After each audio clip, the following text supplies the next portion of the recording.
পয়লা ফেব্রুয়ারি দাসনগর তরুণ সংঘের উদ্যোগে ৬০তম বর্ষের সরস্বতী বন্দনার শুভ উদ্বোধন অনুষ্ঠান পালন করা হয়।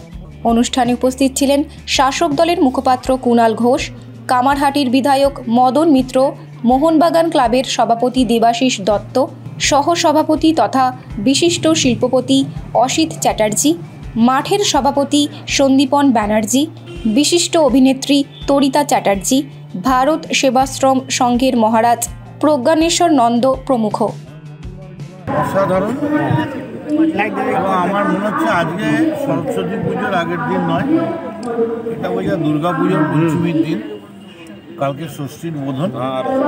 কারণ যে আড়ম্বরে, যে বিরাট রূপে এখানে অসিত চ্যাটার্জির নেতৃত্বে ছেলেরা, মহেন্দ্র আমাদের পুরনো সঙ্গী, যেভাবে তারা পুজোটা করছে এবং যেভাবে সব ওই মাসে মায়েরা এসে, বোনেরা এসে মানসিক করে করে কাপড় বেঁধেছেন, এই সরস্বতী পুজোটায় দাঁড়িয়ে মনে হচ্ছে যে আমি দুর্গা পুজোর মণ্ডপে দাঁড়িয়ে আছি।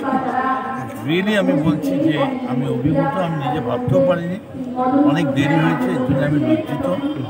আমি চাইবো বাংলার মানুষ আসুন, হাওড়ার মানুষ আসুন এবং সবাই মিলে দেখুন যে একটা সরস্বতী পুজোকে কেন্দ্র করে কত হাজার হাজার লোক, লক্ষ লোক তারা এক জায়গায় আসছে।